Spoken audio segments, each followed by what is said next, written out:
సంవత్సరం ఫిబ్రవరి నెల 12వ రాశి మీనరాశి. ఈ మీనరాశికి వచ్చేప్పటికల్లా 2 సంవత్సరాలున్నర శని జరిగిపోయింది. ఇంకా సంవత్సరం 3 మీనంలోకి వచ్చి సంవత్సరం అయింది. 3 సంవత్సరాలున్నర, ఇంకా 4 సంవత్సరాలున్నర ఏలినాటి శని ఉన్నది. అయితే ఈ రాశి వాళ్ళకి కుజుడు, శుక్రుడు, కేతువు ఈ 3 గ్రహాలు తప్పితే ఏ గ్రహాలు బాగాలేవు. కుజుడు వల్ల ఇల్లు కొనుక్కుంటానికి, లేకపోతే డాక్టర్లకి, మరి డాక్టర్లకు సంబంధించిన బిజినెస్ వాళ్ళకి ఇల్లు కానీ పొలాలు కానీ వ్యవసాయదారులకే బాగుంది.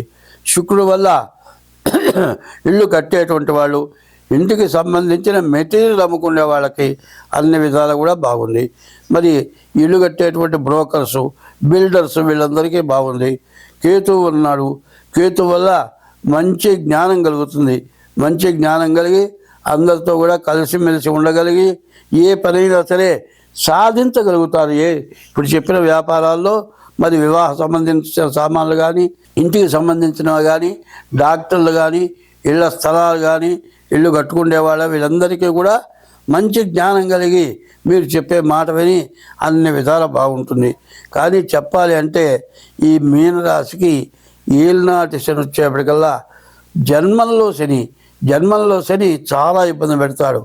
ద్వాదశాష్టమ జన్మస్థం శని అంగారకో గురువు కుర్వంతి ప్రాణ సందేహం స్థానచలనం ధనక్షయం. ఉండేటువంటి స్థానచలనం, ఉండే స్థలంలోంచి బయటికి వెళ్ళిపోవాల్సి వస్తుంది. సొంత ఇల్లు అయినా సరే అమ్ముకొని పోవాల్సి వస్తుంది. ధనక్షయం, మరి డబ్బులు విపరీతంగా ఖర్చు అవుతుంది. చేసే ఉద్యోగం కావచ్చు, వ్యాపారం కావచ్చు, మానుకోవాల్సి వస్తుంది. ఇవన్నీ కూడా నష్టం వల్ల, చాలా అనవసరమైన దండ ఖర్చుల వల్ల సర్వస్వం కోల్పోయి మరి బతకడానికి చేతకాక, బతుకు తెరువు లేక చాలా ఇబ్బంది పడేటువంటి లక్షణాలు బాగా కనపడుతూ ఉన్నాయి. మరి ద్వాదశంలో రవి, బుధుడు, కుజుడు, రాహు ఈ 4 గ్రహాలు కూడా ద్వాదశంలో ఉండటం చాలా కష్టం. ద్వాదశం అంటే వ్యయస్థానం, బాగా ఖర్చు పెట్టించే టైము. 4 గ్రహాలు వ్యయస్థానంలో ఉంటే అసలు 4 రకాలు, ఒక రకం కాదు, రోగాలు రావచ్చు, అనవసరమైన దండగమారి ఖర్చులు కావచ్చు, మరి మైండ్ సక్రమంగా లేక అనవసరమైన గొడవలు తెచ్చుకోవచ్చు. తర్వాత ఎవరో కొట్టుకుంటున్నారు అనుకుందాం, అక్కడ నిలబడితే కటికన పొడుస్తాడు, వాడు వెళ్ళిపోతాడు, రెండోవాడు పడిపోతాడు. ఈ లోపల ఎవరో పోలీస్ స్టేషన్ ఫోన్ చేస్తారు. ఆ కొట్టినవాడు బాగానే ఉన్నాడు, పొడిచినవాడు బాగానే ఉన్నాడు, పొడిపించుకున్నవాడు బాగానే ఉన్నాడు, ముందు నిన్ను లోపల తీసుకెళ్ళేస్తారు. నువ్వు పొడవకపోతే ఎవరు పొడిచారంటారు, కత్తి ఏం చేసావంటారు. ఇట్లా అనవసరమైన కేసులు. ఇంటి యజమానైనటువంటి వాడు మరి కోర్టులోనో, కేసులోనో, జైల్లోనో ఉంటే ఇంట్లో వాళ్ళు ఎట్లా బతుకుతారు? ఇట్లాంటి పరిస్థితులు విపరీతంగా రావడానికి బాగా అవకాశం ఉంది. అందువల్ల అక్కడ దాకా పోవాలా, ముందుగా మీరు జాగ్రత్త పడాలా, బాగా ఆలోచించుకోండి. ముందుగా బాగుపడాలి, జాగ్రత్తగా ఉండాలనుకున్నట్టయితే ముందుగా మీ డేట్ ఆఫ్ బర్త్ ద్వారా వెంటనే మీ జాతకం చూపించుకోండి. జాతకంలో ఏ దోషాలు ఉన్నాయో చూపించుకోండి. అట్లా కాదండి మాకు డేట్ ఆఫ్ బర్త్ లేదంటే హస్త సాముద్రిక అరిచేయి ద్వారా కూడా జాతకం చెప్పడం జరుగుతుంది. అట్లా జాతకం చూపించుకొని దాన్ని తగిన శాంతి చేసుకోవటం చాలా మంచిది. అట్లా చేయకపోతే మాత్రం వీళ్ళు చాలా ఇబ్బంది పడతారు. తర్వాత మీనరాశి వాళ్ళు ప్రతిరోజు కూడా మారేడు ద్రాలు తీసుకెళ్ళి ఈశ్వరుడు పూజకి ఇవ్వటం చాలా అవసరం.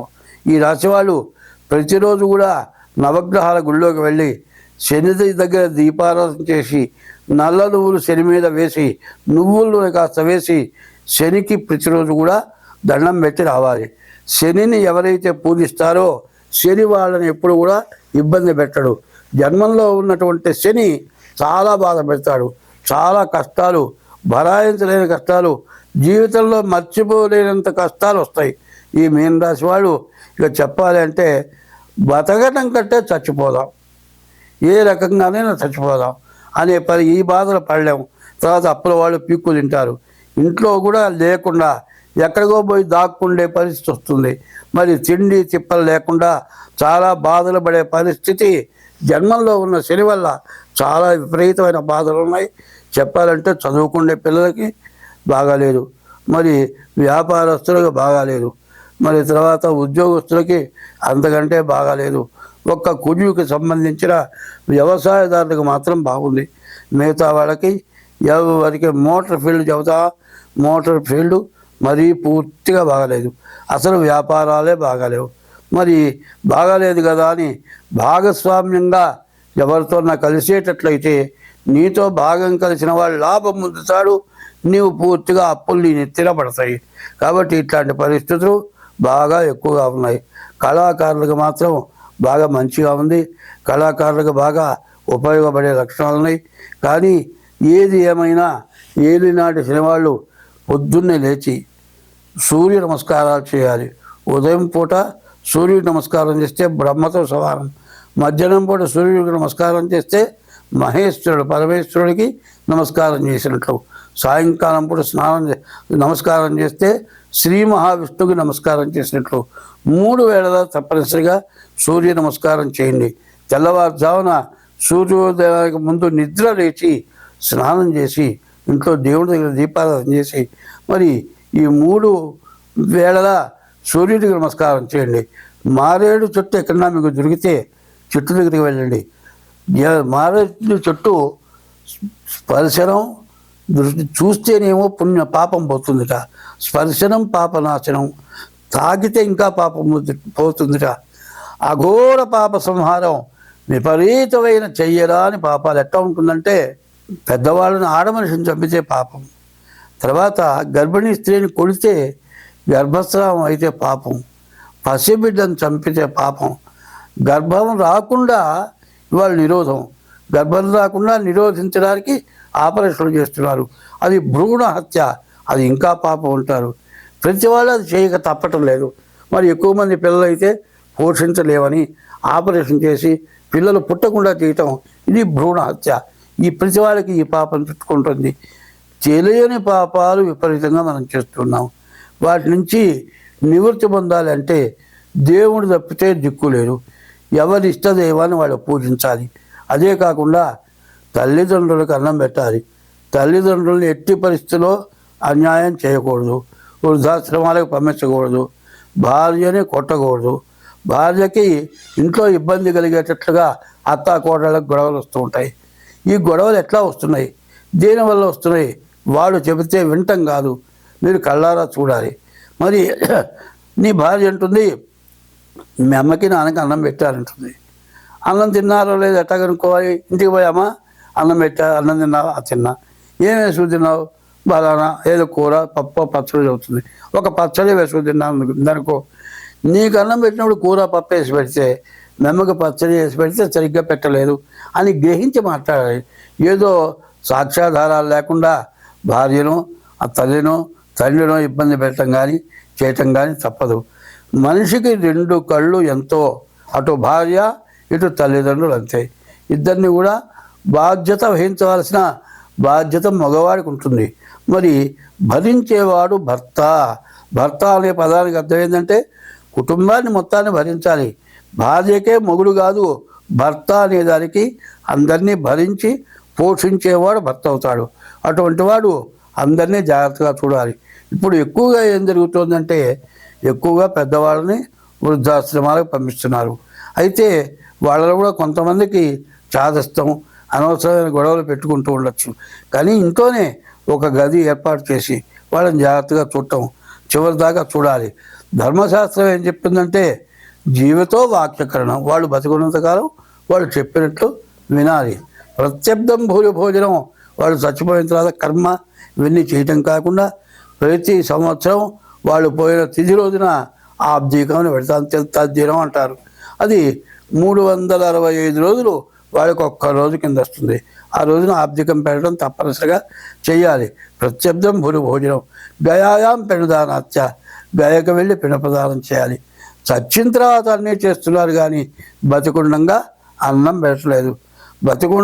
బతికుండగా అన్నం లేదు, చచ్చిన తర్వాత పాడావం దానం ఇస్తున్నారు. ఏమి లాభం? ఇది కాదు. ఎప్పుడు కూడా మనం ఏం చేయాలి, తల్లిదండ్రులకు అన్నం పెట్టరు, ఊళ్ళో వాళ్ళకి అన్నం పెడతారు, అడుక్కుండే వాళ్ళకి అన్నం పెడతారు, అనాథ శరణాలయాల్లో మరి వాళ్ళకి దానం చేస్తారు. నువ్వు ఎన్ని దానాలు చేసినా కన్న తల్లికి తండ్రులకు అన్నం పెట్టాలి. అది కూడా కాకుండా షడ్భాగం నువ్వు సంపాదించిన సంపాదనలో 6వ వంతు భాగం ధర్మానికి దేవాలయాలకే ఖర్చు పెట్టాలి. అది చేయటంలే. క్రిస్టియన్స్ 10% వాళ్ళ చర్చకి ఖర్చు పెడుతున్నారు. మనం ఖర్చు పెడుతున్నామా?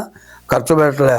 ఖర్చు పెట్టకపోతే మానే దేవాలయాల ఆస్తులు స్వాధీనం చేసుకొని బతుకుతున్నారు. హిందూ మతం అనాథ మతం, గొప్ప మతం అని చెప్పి కూడా మనం ఏం చేస్తున్నాం, దేవాలయ ఆస్తులు మనం అనుభవిస్తున్నాం. దేవుడికి మరి అర్చకత్వం కానీ, దీపారాధన కానీ, పూజ కానీ లేకుండా చేయటం, అందువల్లే మన మతం అంతరించిపోతుంది అని చెప్పాల్సి వస్తుంది. దేవాలయంలో అర్చకుడికి ఆదాయం ఉండదు, హుండీ పెడతారు, హుండీలోనే డబ్బులు వేయాలంటారు. హుండీలో డబ్బులు వేయాల్సిందే బాగానే ఉంది. అర్చకుడు పల్లెల్లో డబ్బులు వేయకూడదా? అర్చకుడు పల్లెల్లో డబ్బులు ఉంటే లాక్కొని హుండీలో వేసుకుంటున్నారు. వాడికి ఇచ్చే జీతాలు తక్కువ. మరి శడగోపురం పెట్టినా, పళ్ళెం పట్టినా అర్చకుడికి వేసిన డబ్బులు తీసుకునే అధికారం ఎవరికీ లేదు. గుడి తీయాలన్నా, గుడి శుభ్రం చేయాలన్నా, గుడిలో పూజ చేయాలన్నా అర్చకుడు లేకపోతే జరుగుతుందా? హిందూ మతంలో వచ్చేప్పటికల్లా బ్రాహ్మడు లేకపోతే అర్చకుడు వాడిని హీనంగా చూడటం మన హిందూ మతంలో జరుగుతుంది. అది పూర్తిగా మారాలి. దీనివల్ల ప్రతి వ్యక్తికి కూడా బాధలు ఎక్కువ అవుతున్నాయి. వీటిని చాలా జాగ్రత్త చేసుకోవడం మంచిది. స్వస్తి.